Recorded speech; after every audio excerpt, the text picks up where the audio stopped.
대성마이맥 수학과 윤지원 선생입니다. 자, 우리 이제 신학기를 맞이해서 예비고1 학생들과 예비고2 학생들에게 수학 학습 전반에 대한 큰 틀에서의 조언을 드리고자 합니다. 조언이라고 했지만 사실은 뭐 잔소리가 될 거고요. 우리 예비고1 학생들부터 시작 한번 해보죠.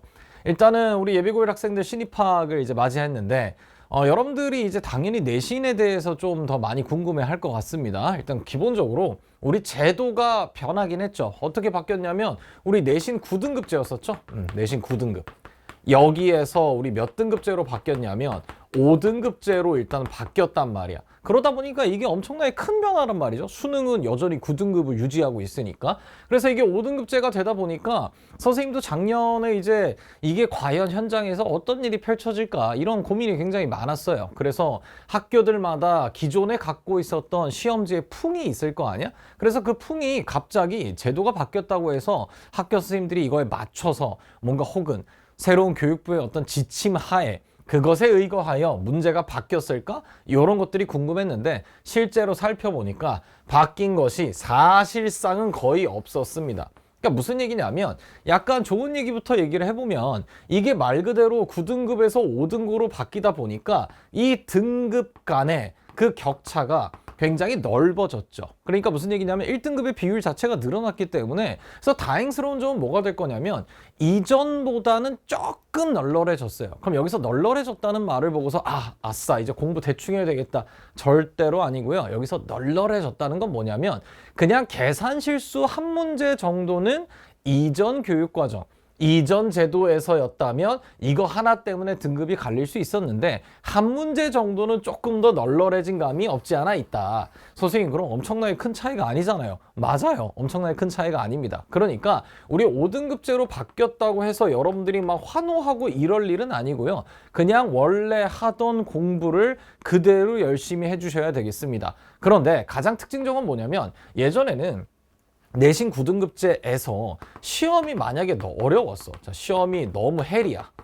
그러면은 당연히 다 같이 어렵겠죠. 그럼 등급 컷이 낮아지겠죠. 예를 들어서 시험 문제가 진짜 학교 선생님들이 갑자기 단체로 조금 어떤 악의를 갖고서 시험 문제를 냈을 때 여러분들이 한 4개 정도 틀려도 1등급이 나왔다면 지금은 거의 뭐 7개, 6개를 틀려도 1등급이 나오는 그런 현상들이 보이더라고요. 그러니까 그거는 등급의 구간 자체가 조금 넓어졌기 때문에 생긴 일인 것 같은데 그러니 여러분들이 마음가짐 자체를 어떻게 가지셔야 될 거냐면 이런 식으로 가지시면 될 것 같아요. 일단은 기본적으로 해야 되는 공부 열심히 당연히 해야 되는데 내가 계산 실수 때문에 굉장히 좀 애를 먹고 짜증이 많이 났던 경험이 있었다면 여전히 계산 실수를 줄이려는 노력도 당연히 동반이 되어야 되겠지만 그래도 시험의 현장에서 멘탈을 조금 더 여유롭게 갖고서 시험 응시를 하시면 될 것 같습니다. 그래서 바뀐 것은 사실상 없어요. 그러니까 선생님이 초반에 안심할 만한 부분이 있다고 해서 그 안심이라는 단어에 초점을 맞추면 안 됩니다.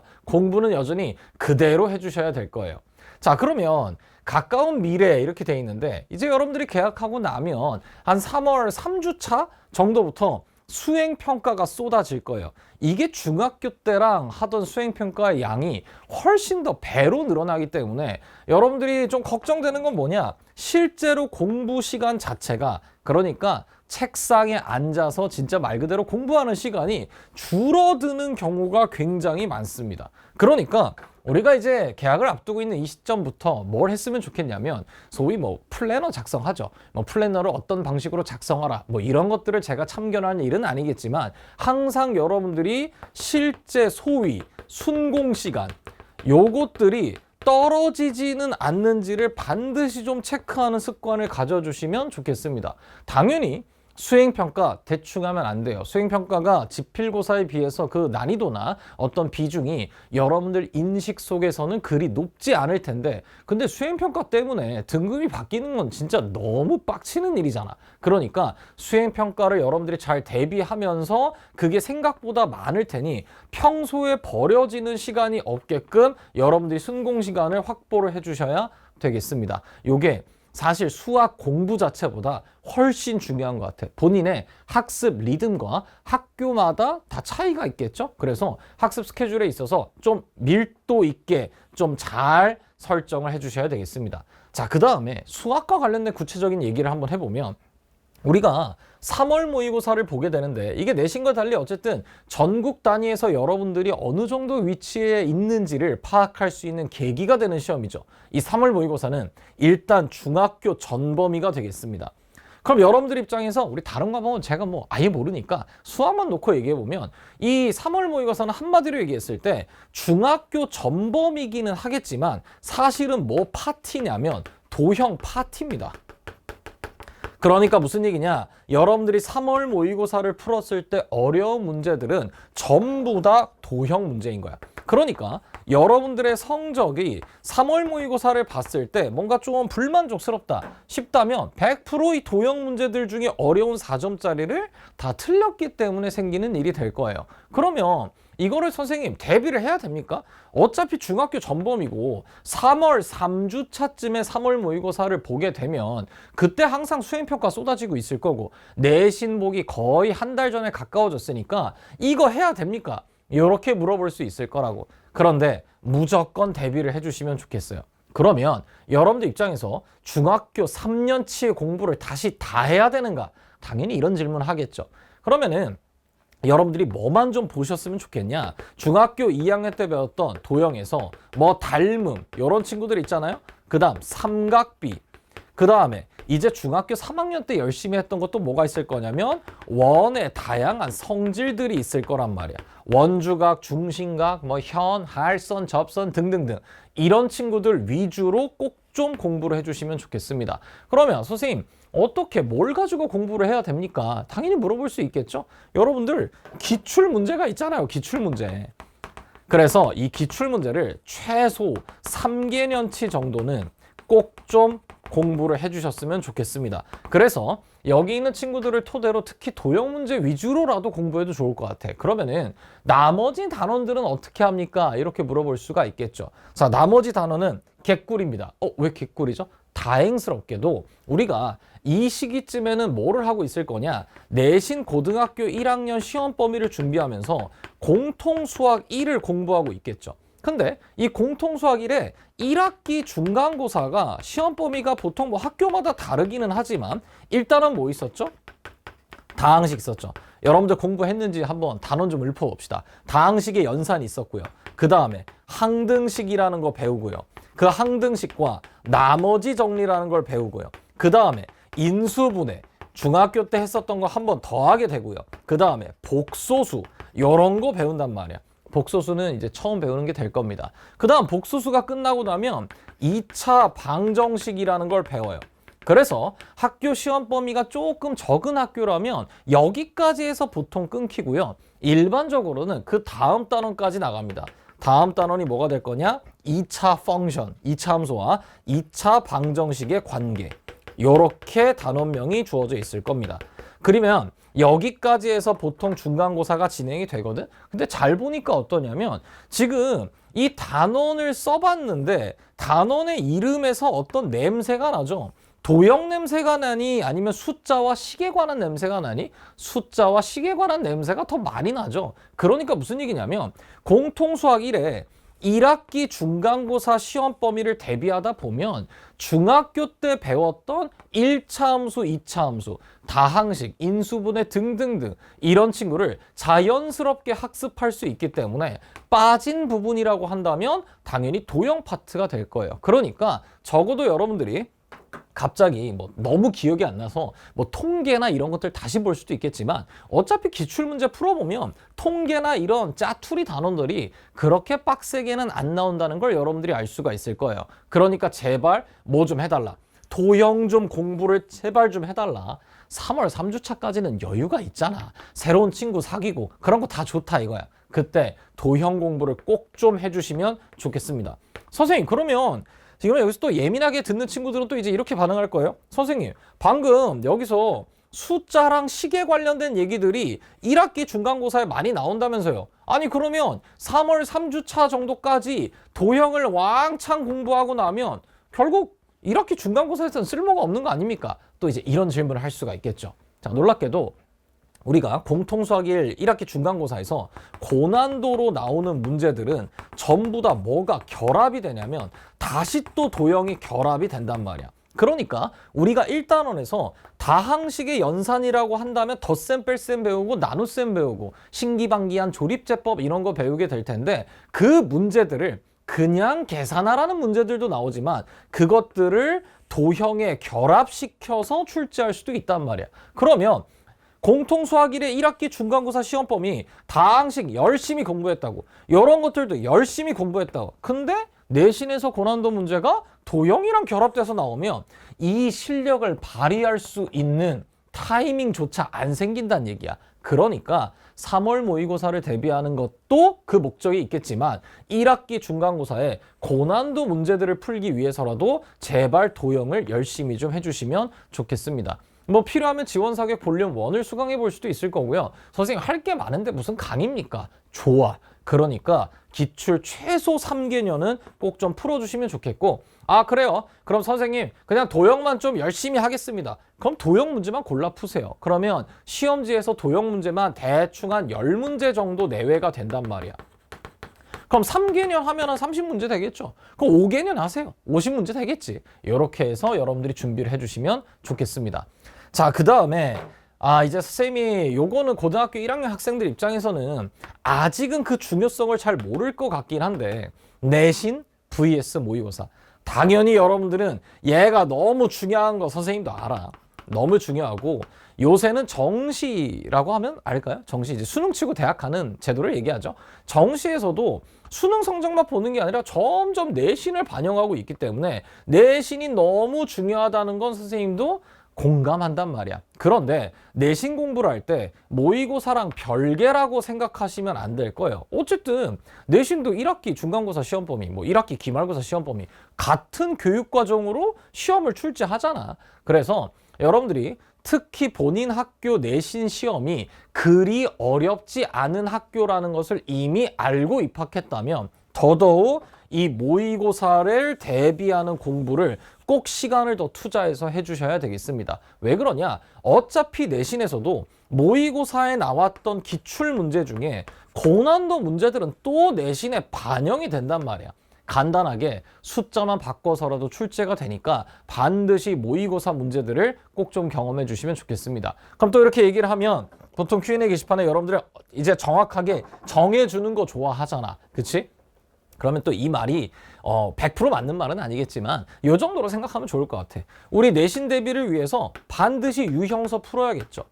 유형서 한 2권 정도면 좋을 것 같아요. 그럼 또 여기서 선생님 저는 1권밖에 안 했는데요. 누구는 3권 하라고 하는데요. 상관없어. 근데 적어도 2권 정도는 풀었으면 좋겠어요. 유형서라고 하면 여러분들 시중 참고서 중에 유명한 책들 있잖아. 말 그대로 유형 있고 그 유형을 반복해서 숙달할 수 있는 책들 있죠. 제가 시중 문제집의 이름을 굳이 언급할 필요는 없을 것 같아요. 뭐 약간 젠 뭐 이런 것들 있잖아요. 뭐 땡땡 시너지 이런 책들 이런 것들 유형서를 2권 정도는 시험 범위에 맞게 준비하면서 얘를 기반으로 해서 여러분들이 모의고사 기출 문제 중에 4점짜리 문제들을 같이 좀 공부를 해주시면 좋겠습니다. 그러면 여러분들한테 이제 복습과 관련해서 마지막에 선생님이 고등학교 2학년 학생들한테 하고 싶은 얘기 끝나고 나서 같이 좀 할 건데 이 모의고사 4점짜리가 유형서에 있었던 문제들보다 뭔가 색다르고 어려울 수 있어요. 자, 그런데 우리가 내신 준비를 하는 과정에서 결국 우리의 실력을 측정하는 건 시험장이란 말이야. 그러니까 본인이 공부하는 과정에서 나는 왜 이렇게 문제를 많이 틀리지? 모의고사 문제는 왜 이렇게 나한테 어렵기만 하지? 이럴 필요가 없다고. 여러분들이 실제로 자습하면서 모의고사 문제를 틀렸는데 갑자기 누가 와서 너는 이 정도 수준이구나 라고 평가하지 않는단 말이야. 그러니까 이 모의고사 4점짜리들이 어렵다 하더라도 이런 것들이 내신에 나올 수 있구나. 그럼 지금부터 다시 한번 반복하고 숙달시키면 되겠다. 이 정도 마음으로 접근해 주시면 좋을 것 같아요. 납득이 가시겠죠? 자, 정리하면 일단 제일 중요한 거 수학 공부도 중요하지만 여러분들의 공부 시간이 생각보다 매우 부족하다.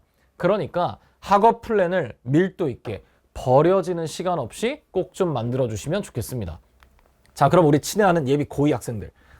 자, 우리 예비 고2 학생들은 이제 한번 겪었죠? 5등급제 이미 겪어서 내신 어떻게 나오는지 이미 다 알고 있는 상황이야. 그러면 더 중요한 건 뭐냐면 우리 고등학교 2학년 때 배우는 교육과정이 바로 대수랑 미적분 1이죠. 선택 과목은 조금 이따 얘기하도록 합시다.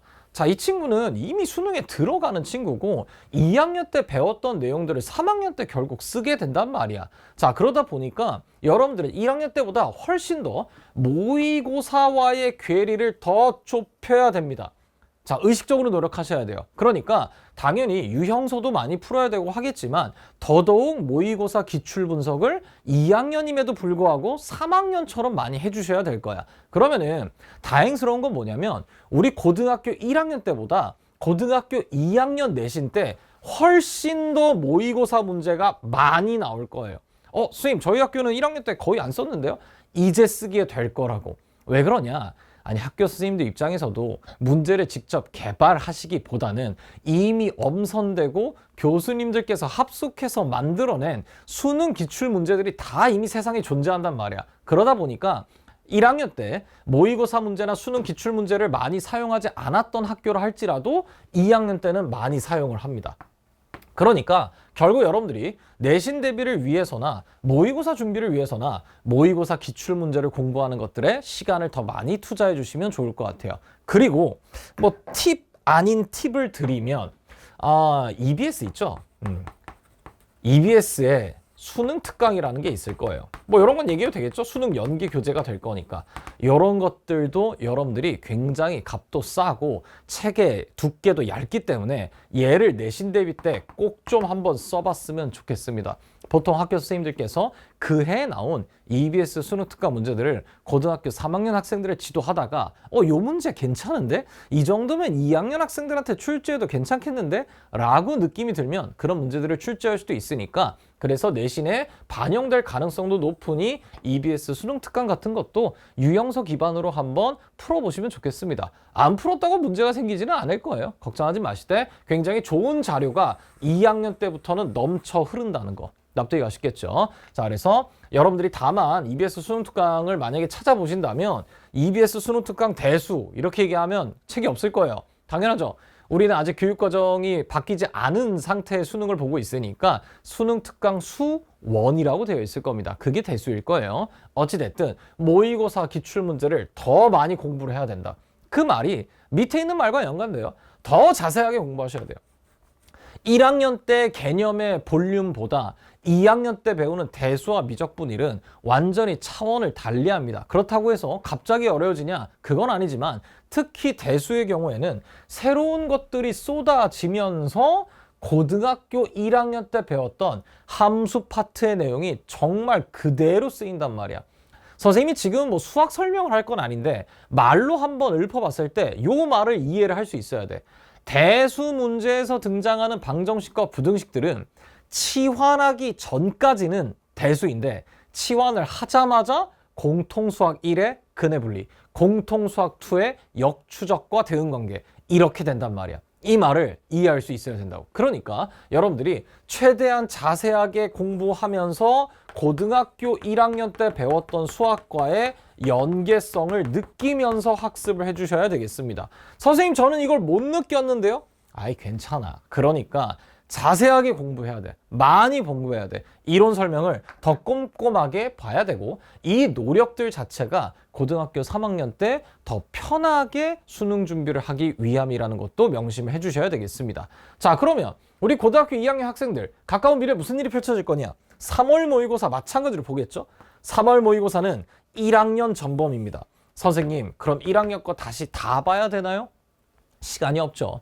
대수만 해도 바빠 죽겠는데 게다가 좀 미리 얘기해볼까? 우리 이제 고등학교 2학년 됐으니까 선택 과목이 추가가 된단 말이야. 이 선택 과목. 그러니까 마치 대학들에서 수시나 이런 것들 평가할 때 여러분들 학생부 평가하잖아요. 그때 우리 전공에 진입하고 싶다면 이런 과목들은 추가로 더 공부해라. 뭐가 있죠? 미적분 2가 있죠? 미적분 2. 이제 수능에는 안 들어간단 말이야. 그 다음 수능에는 들어가는 확률과 통계. 요거는 사실은 공통 과목이 되겠습니다. 자, 그 다음에 기하가 있을 거예요. 그다음에 뭐 인공지능 수학, 경제 수학, 별별 수학 다 있단 말이야. 그런데 이런 것들을 1학기 때부터 병행하는 학교들이 생긴다고. 보통 미적분 2 같은 경우에는 미적분 1을 배우지 않았다면 당연히 그걸 공부하기가 어렵기 때문에 쟤를 병행하진 않는다고. 하지만 1학기 때 대수와 확통을 병행하거나 아니면 대수와 기하를 병행하는 등 어쨌든 간에 선택 과목이 추가가 된단 말이야. 그러면 1학년 때처럼 수행평가도 여전히 많고 선택 과목 공부도 해야 되니까 공부 시간이 또 줄어든단 말이야. 도대체 언제 수능을 준비하라고 하는 건지 모를 정도로 시간이 부족할 거라고. 그러다 보니 선생님이 3월 모의고사 고등학교 1학년들 학생들한테는 도형 좀 공부해라 이렇게 시켰는데 지금 우리가 1학년 전범위 공수 원투를 다 봐야 됩니까? 너무 빡세단 말이야. 무슨 말인지 이해되시죠? 물론 여러분들이 공부를 했으면 좋긴 하겠는데 여러분들이 3월 모의고사를 대비를 하고 싶다고 하면 3월 3주까지 매주 한 세트씩이라도 합시다. 그러니까 무슨 얘기냐면 얘도 마찬가지로 3개월치 기출은 공부를 좀 해보자. 그리고 이 기출을 공부하는 과정에서 만약에 본인이 확률과 통계를 병행하고 있다고 한다면 이 3개는 기출 중에 경우의 수 문제들이 있겠죠. 이런 것들을 여러분들이 엮어서 갈 수가 있겠죠. 본인이 기하를 선택한 학생이라면 그럼 도형의 방정식, 해석기하 이런 것들이 있겠죠. 이런 것들을 3개는 기출을 보면서 조금 더 유심히 보면 될 거야. 그래서 너무 부담은 갖지 마시고 선생님이 아까랑 달리 무조건 해라 무조건 해라 이렇게 얘기하기가 조금 뭐한 이유는 뭐냐면 이거 해야 되기 때문이야. 선생님 저는 그냥 대수만 하는데요. 그러면 자네는 무조건 공부해야지. 다시 그러면은 여러분들이 1학년 때 공부했던 이론 설명 교재가 각자 나름대로 있겠죠. 뭐 선생님 수업을 들었다면 뭐 퓨어 리즌일 수도 있고요. 아니면 저지먼트 같은 것들을 다시 한번 복기하면서 공부하면 좋을 거야. 무슨 말인지 이해되시겠죠? 자, 그래서 선택 과목이 추가되다 보니까 여러분들이 굉장히 할 게 많을 거고 선배들은 이 선택 과목이 절대평가인 경우가 많았었는데 여러분들은 이게 또 싹 다 상대평가란 말이야. 그러니까 내신 등급이 나오기 때문에 사실은 굉장히 바쁠 거라는 거. 그러니까 여러분들이 선행이나 이런 것들이 좀 부족하다라고 생각해서 나 큰일 난 거 아니야? 이런 생각 해볼 수도 있을 텐데 좀 농담 반 진담 반으로 얘기하면 그런 생각을 할 겨를도 없을 거야. 그냥 책상에 앉아서 공부를 하셔야 됩니다. 자, 그러면 고등학교 2학년 정리하면 모의고사 기출문제가 훨씬 더 많이 쓰일 거다. 그러니까 유형서 한 권 정도와 이론 설명에 해당하는 교재를 열심히 반복하면서 모의고사 3, 4점 문제들로 꼭 좀 내신을 대비해 주시고 나 이제 다 아는 것 같은데? 대수 별거 아닌데? 그러면 그 자신감은 좋지만 훨씬 더 자세하게 공부하려고 노력을 하자. 납득이 가시겠죠? 그리고 공부 시간 확보. 이걸 어떻게든 여러분들이 최대한 집요하게 노력을 해주셔야 되겠습니다. 자, 그러면 이제 마지막 잔소리. 항상 물어보는 질문이죠. 선생님, 복습 도대체 어떻게 합니까? 요 슬라이드 한 장으로도 복습이라는 것을 다 정의할 수는 없을 거예요. 그리고 사람마다 생각하는 복습은 다 다를 거란 말이야. 그러니까 선생님이 생각하는 복습은 요 정도라고 생각을 하고 앞으로 요런 학습법을 그냥 단순히 좀 큰 틀에서 얘기하기보다는 아예 그냥 복습이라는 게 뭔지를 좀 자세하게 구체적인 문제와 예시를 통해서 여러분들한테 설명드릴 기회를 더 많이 갖도록 하겠습니다. 자, 지금 큰 틀에서 얘기를 해보면 일단은 복습을 언제 하냐라고 물어보면 당연히 배운 내용을 최대한 빨리 볼 수 있으면 좋을 것 같아요. 그런데 더 중요한 건 루틴하게 하세요. 여러분들이 학원에 간다, 인강을 듣는다 이런 것들은 각자 플래너에 계획이 언제 이렇게 쓰여 있을 거란 말이야. 그런데 문제는 뭐냐면 복습이란 걸 마치 하고 싶을 때 하면 안 된단 말이야. 그러니까 이 복습이라는 것도 요일을 정하세요.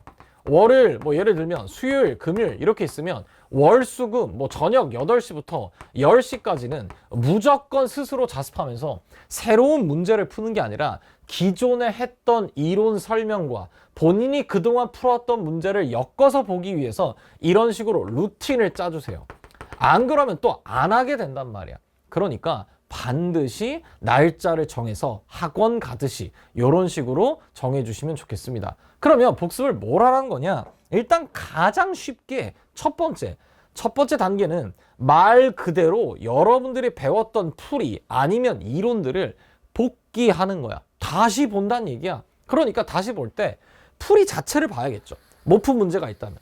선생님이 해설한 내용들을 보면서 이런 식으로 가는구나. 그러면 이런 풀이, 로직, 풀이의 알고리즘을 여러분들이 잘 소환해낼 수 있으려면 거기에 사용된 개념은 무엇인지 당연히 또 다시 봐야겠죠. 아무리 쉽다 하더라도. 그러면서 추가로 어느 단계까지 가야 되냐. 나 이제 풀이 알아. 나 이거 외워서 쓸 정도야. 이 정도로 반복했다면 이 문제에 생길 수 있는 추가적인 함정 혹은 뇌피셜은 뭔지 이런 것들도 스스로 생각해 볼 수 있어요. 납득이 갔을까요? 근데 만약에 도저히 모르겠다 생각을 해보는데 이 문제에서 문제를 바꾸면 어떻게 낼 수 있을까? 판단이 안 설 수 있죠. 학생이니까. 그런 것들은 당연히 게시판에 질문해주면 좋겠지.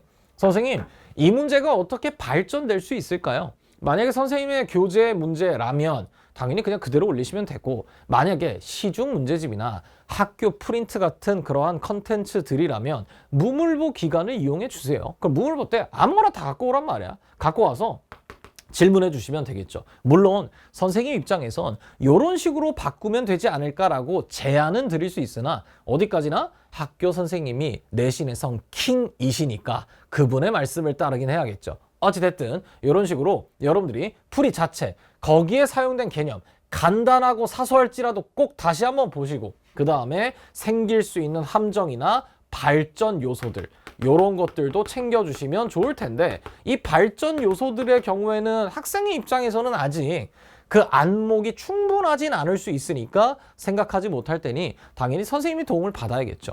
자, 근데 제가 더 강조하고 싶은 건 두 번째야. 이게 오해가 있어. 오해. 어떤 오해가 있냐면 선생님이 복습할 때 스스로 예제를 설정하라고 했단 말이야. 선생님 교재에 예제가 있는데요. 아니야. 그게 무슨 얘기냐면 여러분들이 예제라고 하면 마치 example 정도로 생각하니까 그 개념을 드러내는 간단한 문제라고 생각한단 말이야. 그런데 예제의 정의는 누군가 정해놓은 게 아니란 말이야. 그러니까 예제는 잘 풀리는데, 이 말은 여러분들 입장에서 쉬운 문제는 잘 풀리는데 이 말과 거의 동의어란 말이야. 그런데 그게 아니라고. 예제는 난이도와 상관이 없는 거야. 그게 뭔 소리입니까? 어려운 문제라 하더라도 지금 이 교육과정에 존재하는 개념을 가장 잘 드러내는 문제라면 어려운 문제라 할지라도 그것이 바로 예제인 거야. 쉽게 얘기하면 여러분이 떠올리지 못했잖아, 그 개념을. 그러니까 이 개념이 이렇게 쓰일 수 있다고 싶은 문제가 있으면 아무리 4점짜리라 하더라도 그게 바로 예제가 되는 거야. 그러니까 복습할 때 풀이들을 봤다고, 이론 설명도 봤다고. 그런데 이걸 보고 나서 그 다음 단계 다시 공부할 때, 뭐 예를 들면 월요일에 1단계를 했다고 치자고. 그럼 수요일에는 2단계를 간다고 치자고. 기계적으로 얘기를 하면. 그럼 수요일에 복습할 때는 똑같은 내용을 보더라도 무의미하게 그냥 보는 게 아니고, 그러면 이 개념의 대표적인 예제가 뭐지? 그걸 스스로 설정할 수 있어야 된다는 얘기야. 그러니까 예를 들면 뭐 이론 설명 어떤 내용이 있었어. 뭐 퓨어리즘 교재라고 얘기를 해볼게요. 이론 설명이 있었는데 요 이론 설명을 보고서 그라운드 워크에 9번 문제가 딱 좋은 예제가 되겠구나. 어렵지만 인사이트에 있는 4번 문제가 딱 요 개념을 직격하는 문제구나. 요런 식으로 스스로 엮으셔야 되는 거야. 물론 선생님이 강의할 때 항상 얘기를 해드리죠. 이 문제는 뭐랑 같이 봐라. 얘네들은 같이 봐라. 그러니까 오죽하면 순서대로 안 풀 때도 있잖아. 문제를 묶어서 가기 위해서. 그러니까 여러분들이 선생님이 하는 행동을 여러분들도 할 수 있으니까 스스로 예제를 설정을 해보려고 노력해야 되는데, 예제라는 것이 개쉬운 문제, 단순 계산 문제가 아니라는 거야. 그 개념을 정확하게 드러내는 문제라면 난이도와 상관없이 스스로 딱 설정하고, 이 이론 설명을 볼 때는 옆에다가 뭐 이런 식으로 써놓는 거야. 그러면 이 이론 설명을 보고 다음에 복습할 때 바로 이 문제들로 달려가야겠죠. 납득이 갔을까요? 이런 식으로 하자는 얘기야. 자, 그럼 세 번째는 당연히 무수히 많은 반복이 필요하겠죠. 음미. 문제를 이제 음미하는 거야. 이 문제가 이런 가치가 있었지. 이 개념을 잘 드러냈었지. 그러면서 이제 여러분들이 당연히 문제풀이도 많이 해야겠죠. 새로 푼 문제랑 이 작업을 또 엮어주면 되겠죠. 그래서 어떤 시중 문제집, A 문제집이 있다고 치자. 그럼 A 문제집이 있는데 A 문제집 중에서 뭐 93번, 95번 얘는 틀렸어. 틀렸는데 오답하고 이해했어. 그럼 넘어가도 돼. 근데 뭐 101번 문제가 있다고 쳐봅시다. 그럼 이 101번 문제는 너무 중요한 것 같아. 당연히 풀이를 알고 숙달시켰는데 얘는 그 가치가 너무 좋은 것 같아. 그러면 우리가 퓨어리즘 교재에서 했듯이 이런 것들을 추가하는 거야. 그럼 나 같으면 이 이론 설명 옆에다가 그라운드 9번, 인사이트 4번 써놓고 단권화 시킬 것 같아. A 문제집 101번. 이렇게 써놓을 것 같아. 그럼 다음에 복습할 때는 어떻게 하면 되는 거니? 이 이론 설명을 보고서 얘도 보고 얘도 보고 얘도 보는 게 되겠죠. 계속 엮는다는 게 이런 말인 거야. 그러니까 선생님이 수업할 때마다 어떤 이제 강사니까 수업을 위해서 사용하는 용어들이 여러분들한테 이렇게 전해질 때가 있단 말이야. 그러니까 예를 들면은 엮어서 보세요. 이런 말 한단 말이야. 그럼 여러분들은 그 말, 워딩에만 기억하는 것 같아. 엮어서 본다. 근데 뭐를? 그게 이런 뜻이란 얘기야. 무슨 말인지 이해가 됐겠지? 스스로 계속 이론과 문제를 붙여야 된다고. 물론 선생님이 이 이론과 이 문제들을 붙여라 라고 명령과 지시를 내리겠지만 여러분들이 스스로 할 수 있다는 얘기야. 납득이 가시겠죠? 이런 일련의 사이클이 복습이라고 선생님은 정의를 한다고. 납득이 가시겠죠? 자, 추가적인 기회가 있을 때 이걸 실제로 이론 설명 이미지와 문제들을 통해서 같이 또 한번 살펴보도록 합시다. 납득이 가시겠죠? 자, 여기까지 해서 선생님이 하고 싶은 얘기는 다 떠들었고요. 그냥 짧게 응원 겸 잔소리 겸 하고 넘어가려고 했는데 또 이 양반 성격 탓에 주저리 떠들다 보니 이렇게 길게 됐습니다. 어찌됐든 여러분들이 이제 개학하고 나서 그 다음에 입학하고 나서 새로운 학기를 맞이하게 될 텐데 이번에는 정말 원하는 바들 다 이뤘으면 좋겠고요. 여전히 같이 서포터로서 존재하고 있을 거니까 질문 열심히 하시면서 역시 수강도 열심히 좀 해주시면 좋겠습니다. 자, 1학기 중간고사 대박을 기원하면서 이만 저는 물러가겠습니다. 수업에서 만나보도록 하겠습니다.